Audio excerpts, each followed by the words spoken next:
Bukalah Alkitab saudara, Kisah Rasul pasal 19. Kita akan membaca 1 sampai 10.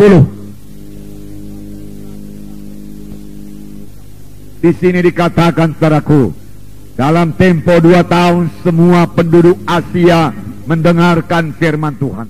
Nah, kita melihat bagaimana Paulus melayani mereka. Paulus, saudaraku, selalu mencari jiwa-jiwa.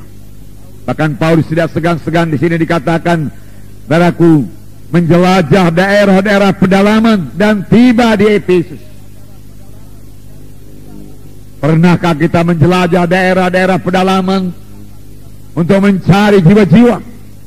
Pernahkah kita, saudaraku, bergerak dari desa ke desa untuk mengabarkan Injil?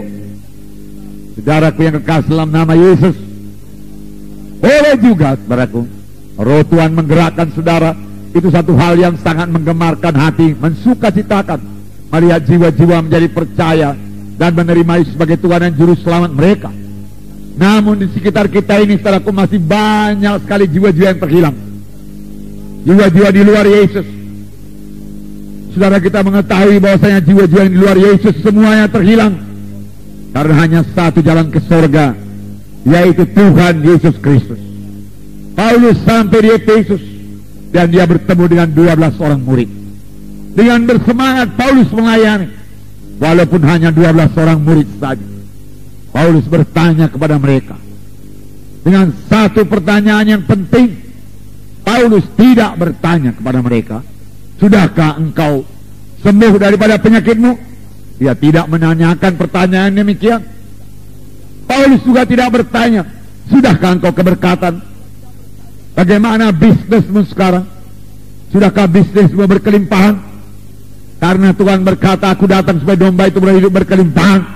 Tidak, saudaraku, tidak. Tetapi Paulus menanyakan satu pertanyaan yang jauh lebih penting daripada harta dunia ini, jauh lebih penting daripada kesembuhan tubuh.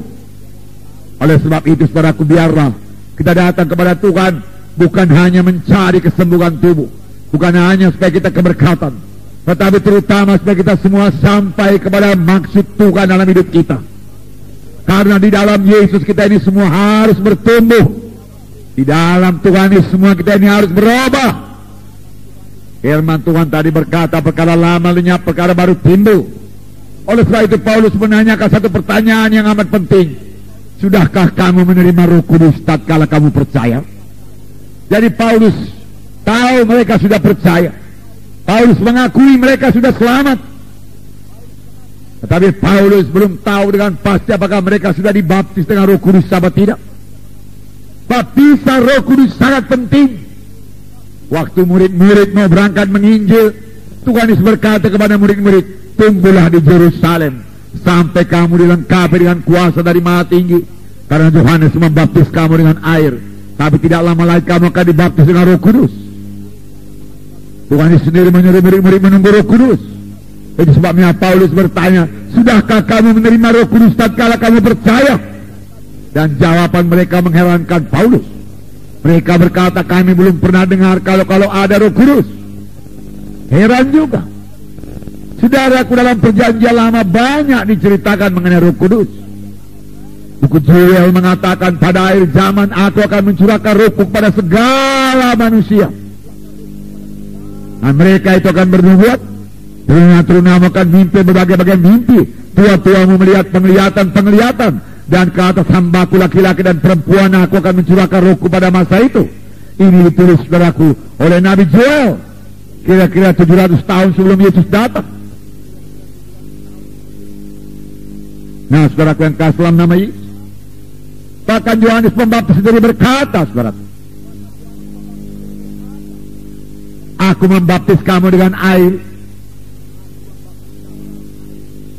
tapi kemudian datang seorang,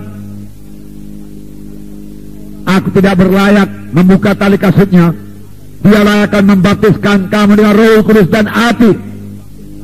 Dan semua kita mengerti bahwasanya Yohanes Pembaptis saudaraku melayani dengan urapan Roh Kudus, melayani dengan kuasa Roh Kudus. Saudara, dia tidak punya gereja, dia hanya ditebus Sungai Jordan. Dan berita singkat, berkuasa, bertobatlah kamu karena kerajaan sorga sudah dekat. Dan firman Tuhan berkata seluruh isi Yerusalem keluar. Sepanjang sungai Jordan mereka datang ke sungai Jordan untuk dibaptis. Seluruh Judea datang untuk minta dibaptiskan. Satu pelayanan yang sangat berkuasa. Roh Kudus memenuhkan dia, Roh Kudus menggerakkan jiwa-jiwa. Dan sambil mengaku dosanya mereka dibaptis sungai Jordan. Termasuk Tuhan Yesus yang datang kepada Yohanes Pembaptis. Dan Yohanes Pembaptis berkata, bagaimana ini Tuhan? Masakan engkau datang kepada aku supaya aku baptis? Yohanes berkata, biarlah demikian supaya kita menggenapi semua kehendak Allah. Dan Yohanes Pembaptis patuh dan dia membaptiskan Yesus. Dan Roh Kudus turun kepada Yesus berlembaga sebagai seekor merpati. Allah Bapa bicara, inilah anak yang aku kasih, kepadanya aku berkenan. Saudara, ini kunci kepada pelayanan yang berkuasa, yang berhasil, yang harus dimiliki gereja pada akhir zaman ini. Saudara mau dipakai Tuhan, saudara mau diurapi Tuhan, intimlah dengan Roh Kudus, penuh dengan Roh Kudus, dengar suara Roh Kudus, bergaul dengan Roh Kudus, mematuhi Roh Kudus, maka pelayanan saudara berkuasa, saudara berbuah lebat di hadapan Tuhan. Haleluya.